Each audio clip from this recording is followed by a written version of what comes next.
శాఖలో సుమారు 35 కాసుల బంగారం మాయమైనట్లు ఆరోపణలు రావడంతో ఉద్రిక్త పరిస్థితులు నెలకొన్నాయి. ఈ నేపథ్యంలో పలువురు ఖాతాదారులు బ్యాంక్ వద్దకు చేరుకొని ఆందోళన వ్యక్తం చేశారు. ఈ ఘటనలో గోల్డ్ అప్రైజర్ రాజు అందుబాటులో లేకపోవడం, బ్యాంక్ అధికారుల నుంచి స్పష్టమైన సమాధానాలు రాకపోవడంతో ఖాతాదారుల్లో మరింత అనుమానాలు వ్యక్తమవుతున్నాయి. తమకు చెందిన బంగారాన్ని చూపించే వరకు అక్కడి నుంచి కదిలేది లేదంటూ బాధితులు బ్యాంక్ ఎదుటే నిరసన దిగారు. సమాచారం అందుకున్న పోలీసులు ఘటనా స్థలానికి చేరుకుని పరిస్థితిని అదుపులోకి తీసుకువచ్చారు. ప్రస్తుతం బ్యాంక్ సిబ్బందిని విచారిస్తున్న పోలీసులు బంగారం మాయమైన ఘటనకు సంబంధించిన అన్ని కోణాల్లో దర్యాప్తు చేపట్టారు. ఘటనపై పూర్తి వివరాలు తెలియాల్సి ఉంది. Welcome to Suman TV. నేను మీ ఆనంద్. స్థానిక జంగారెడ్డిగూడెం నేషనలైజ్డ్ బ్యాంక్ అయినటువంటి బ్యాంక్ ఆఫ్ బరోడాలో ఖాతాదారులు కుదవపెట్టిన బంగారం ఏదైతే ఉందో అది మిస్ అయినట్టుగా తెలుస్తుంది. అయితే దీనికి సంబంధించిన అధికారి అప్రైజర్ ఎవరైతే ఉన్నారో ఆయన కూడా పరారీలో ఉన్నట్టుగా తెలుస్తుంది.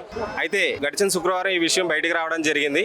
ఈ విషయంపై బ్యాంక్ ఖాతాదారులు శుక్రవారం నుంచి బ్యాంక్ దగ్గర ఆందోళనలు చేస్తున్నారు. చెప్పండి, అసలు ఏం జరిగింది? నా పేరు జి లక్ష్మణ్ అండి. నాది కోయిలగూడ మండలం రావంజపురం గ్రామం అండి. నేను 2024లో 3 లక్షలకి ఒక 2 చైన్లు, ఒక బొందు మన bank of Baroda Jangareddygudem branch bank of బరోడాలో పెట్టి గోల్డ్ లోన్ తీసుకున్నానండి. 3 లక్షలు ఇచ్చారు నాకు. ఇస్తే 2024 నుంచి 25కి 11 నెలలకి రెన్యువల్ అయిందండి. ఆ రాజు గారు అన్న అతను బ్యాంక్ అప్రోచర్ అనే అతను రాజు గారు ఫోన్ చేసి ఇలా ఏమండి మరి సంవత్సరం అయిపోయింది, మనం ఇక్కడ అమౌంట్ కట్టాలని అన్నారు. సార్ వడ్డీ కడితే సరిపోద్దా, మొత్తం కట్టాలి ఎలా అని అన్నారు. అంటే మొత్తం అసలుతో పాటు ఇంట్రెస్ట్ కూడా కట్టాలని అన్నారు. అంటే నేనన్నా మరి అంత అమౌంట్ అయితే నా దగ్గర లేదని. అంటే ఆయన ఏమన్నారంటే ఇలాగ ఇప్పుడు బ్యాంకులో ఇలా ప్రైవేట్గా బంగారం చేసే వాళ్ళు ఉన్నారండి, వాళ్ళు ఇలాగ 3 లక్షలు మీరు కట్టేసుకొని ఆ వడ్డీ ఇంట్రెస్ట్తో మీ ఇంట్రెస్ట్ మీరు కట్టండి, 3 లక్షలు వాళ్ళ ద్వారా ఇప్పిస్తాను, ఇప్పించి కడితే వాళ్ళకి కట్టినందుకు ఒక 2000 కానీ 1500 కానీ ఇస్తాను. పోతే పోయిన 2000 1500 కట్టండి అన్నాను. కట్టిన తర్వాత నాకు అప్పటికే 1 లక్ష జమ చేసి ఉన్నానండి. నేను ఆ లక్షకి ఏం చేశారంటే అప్పుడు బంగారం రేటు 3 ఐటెంలకి 3 లక్షలు వచ్చింది. అలా 1 లక్ష నేను ఆల్రెడీ అప్పుడు 1 లక్ష వేసుకున్నానండి. ఇప్పుడు బంగారం రేట్ ఎక్కువ ఉంది కదండి. ఎక్కువ ఉండేసరికి ఆడ ఏం చేశాడంటే రెండింటికి 3 లక్షలు చూపించాడు. ఇంకో లక్షకి ఆ చైన్ అనేది తప్పించేయడండి. ఇప్పుడు నాకు ఇచ్చిన రిసిప్ట్ మీద మనం రిసీవ్ చేసుకుంటే ఒకటి ఇస్తారు కదండి మనకి. నాకు ఇచ్చేదానికేమో 2 చైన్లు 1 బంధం రాశాడు. వాళ్ళ ఫైల్లో మాత్రం సంతకాలు చేయించేసుకొని ఒక చైన్ 1 బంధం రాసుకున్నారండి. ఇప్పుడు అది నేను మన శనివారం వచ్చి డబ్బులు మొత్తం నేను కట్టేయానండి. 3 లక్షలు కూడా కట్టేయాను. 1,07,000 అయింది 3 లక్షతో ఇంట్రెస్ట్ కడితే నాకు 2 ఇచ్చారండి. 2 ఇచ్చారు ఏంటంటే 39 గ్రాములు కదండి. నన్ను ఈ బ్యాంకు వారు మన మేనేజర్ గారు అక్కడ ఈ బ్యాంక్ అతను అడిగానండి. ఆయన అడిగితే లేరండి, ఏదో రోజు సెలవు పెట్టారు వెళ్ళిపోయారు అన్నారండి. 10:30కి వచ్చినండి, సాయంత్రం 11 అయిపోయింది నేను వెళ్ళేసరికి. ఏ రోజు? శనివారం అండి. మన శనివారం 6వ తారీఖు 6వ తారీఖు అండి. ఆ రోజు సాయంత్రం దాకా ఉన్నామండి. చెక్ చేస్తున్నాం అని సాయంత్రం 11 దాకా ఉంచారండి నైట్. మేనేజర్ గారిని అడిగితే 19 సమాధానం చెప్తున్నారండి మనకి. ఒక ఆవిడ చెక్ చేయండి, వాళ్ళ హస్బెండ్ గారి పేరు 10 పెట్టారంట. ఆవిడ పేరు మీద పెట్టిన 10 కాసులు ఉంది. వాళ్ళ వైఫ్ గారిది పెడితే వాళ్ళ ఆయన గారి 10 కాసులు మిస్ అయిందండి. ఇంకో ఆవిడ వాళ్ళ ఎన్ని కాసులు పెట్టారండి, 17 కాసులు మిస్ అయింది. అలా తెలుసుకున్నారు సార్. అదండి అలా జరిగింది సార్. మీకు ఏమనిపిస్తుంది? ఇది కావాలని జరిగిన స్కామ్ లాగా అనిపిస్తుందా? కావాలని జరిగింది సార్. ఇప్పుడు అతను రాజు గారు అన్నప్పుడు మన అమౌంట్ గోల్డ్ ఉన్నాయి, అతను ఒక్కరే వెళ్ళరు కదా సార్ లాకర్లోకి.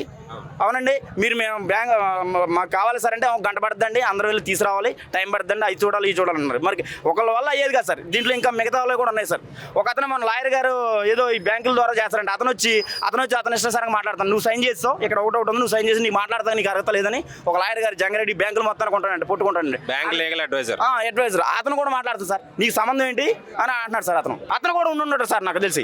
ఆ లాయర్ కూడా అయితే ఈ స్కామ్ సంబంధించి ఆయన కూడా లేకుంటే ఇప్పుడు మాలాంటి మేము ఏదో రూప కూడగొట్టుకొని బంగారం పెట్టుకుంటే అతను వచ్చి మా తరఫున మాట్లాడాలి కానీ ఆ బ్యాంక్ వారి తరఫున మాట్లాడతామండి సార్. చెప్పండి ఒకసారి. ఇది మొత్తం కావాలని చేశారు సార్. ఈ బ్యాంకులో వాళ్ళ అందరికీ అసలు ఉందండి. ఆ లాయర్ గారు కూడా ఉంది సార్. ఎవరన్నా వస్తే పిలిచి మీకేం సంబంధం మాట్లాడతా కానీ నన్ను నిలదీసి అడిగారు సార్. నేను కానీ ఇంకా డబ్బులు రిలీజ్ చేయలేదు కాబట్టి నేను దగ్గర ఉంది సార్. నేను ఆల్రెడీ కట్టేసాను, నాతో సైన్ చేసుకున్నారండి. సైన్ చేసి రేపు పొద్దున్న నేను అడగడానికి నాకు హక్కు ఏం లేదు కదా సార్. ఎలాంటి పేపర్ ఉంటే ఉంటుంది, అది ఇప్పుడు నాకు బ్యాంకులో ఉంది సార్. దాన్ని తీసుకోవడం కోసం వచ్చాను సార్ నేను. నాకు అది ఇప్పిస్తే చాలు సార్. అసలు మేము చాలా కాలం నుంచి బ్యాంకులో బంగారం పెడుతున్నాం. ఆ పెడుతున్నటువంటి బంగారాన్ని విడిపించుకోవడం జరుగుతుంది. అయితే ఈ మధ్యలో కూడా మళ్ళీ పెట్టుకున్నాం.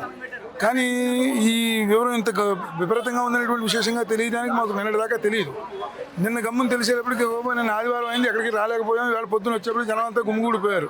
పరిస్థితి ఏంటో తెలియడం లేదు, అయోమయంగా ఉంది మా పరిస్థితి అంతా. ఉన్నాయా లేవా, ఉంటే సమాధానం ఎవరు చెప్పాలి, ఎక్కడికి వెళ్ళాలి చూడాలి అనే వివరాలు తెలియకుండా బాధపడుతున్నాం. ఇది మా పరిస్థితి. పేరు దేవి. నేను నాలుగుడి నుంచి వచ్చాను. మాది దగ్గర దగ్గర ఒక 5-6 సంవత్సరాల నుంచి వస్తున్నాం. రెన్యువల్ చేయించుకుంటున్నాం, మళ్ళీ పెడుతున్నాం.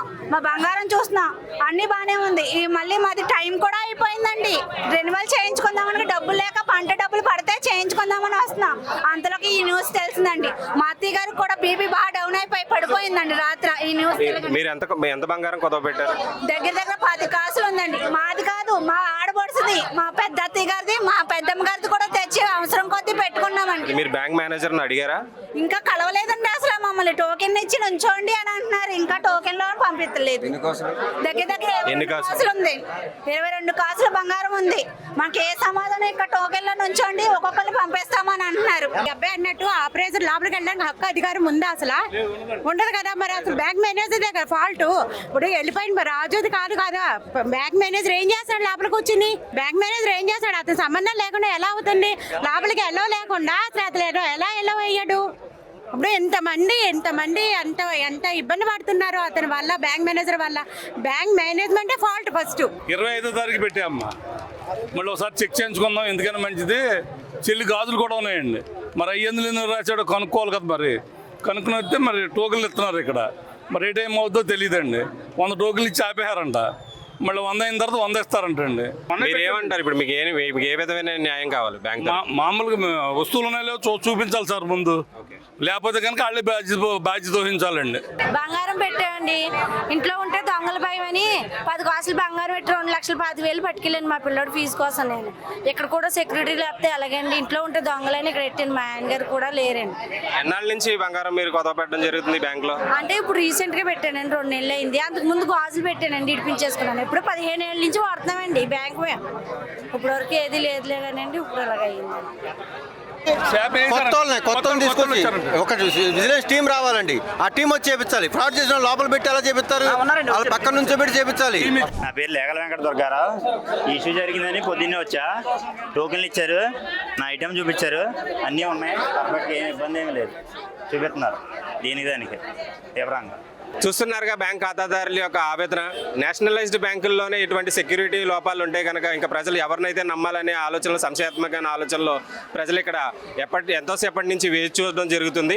అయితే ఈ విషయంలో బ్యాంక్ మేనేజర్ మరియు అప్రైజర్ ఇంకా బ్యాంక్ సిబ్బంది యొక్క హస్తం కూడా ఉందన్న విషయాలు తెలుస్తున్నాయి. ప్రస్తుతానికి ఈ ఘటనకు సంబంధించి అప్రైజ్ మిస్సింగ్ లో ఉన్నట్టుగా తెలుస్తుంది.